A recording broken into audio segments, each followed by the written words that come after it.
So our plan is with the single malt distillery that we are setting up in here at this facility, it will be up and running by Q4 FY26, which is the Q4 of this financial year. As you know that for it to be called whiskey, it has to be matured in a wooden cask for a minimum period of 3 years. So post 2029, we will have our own Indian single malt coming out from this unit. We are right from distilling to maturation to cask. We have visualized the kind of single malt that we want to launch in 2029, and right from manufacturing to maturation to the cask that we use will help us deliver that quality and that profile of single malt that we have in mind. I think what makes Indian single malt a very interesting and a fascinating opportunity for the industry and not just for us is the fact that it has captured the imagination of global consumers. We are the largest exporter out of India. Till FY24 we were exporting to 17 countries. Now we are exporting to 27. We will expand our distribution footprint to 35 countries, and that sets a very solid and a strong foundation for exporting our luxury portfolio, including the Indian single malt.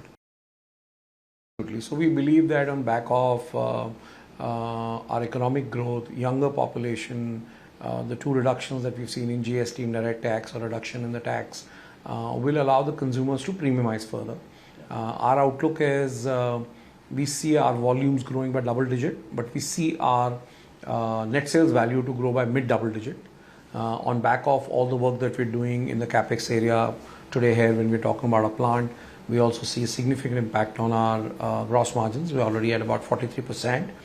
We see these margins to improve by another 300 basis points.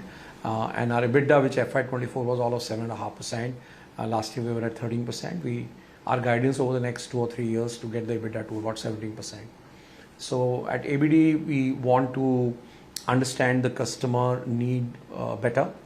We want to be a customer-centric company, and therefore keep on launching new brands and expression of the existing brands to try and get the larger share of the market, and continuous focus on cost, backward integration for better gross margins, keep on investing in people, technology and processes, and deliver significantly higher EBITDA margins, like I said, from 7.5% to about 17%. And even return on capital should move from current levels of 18% to north of 20%.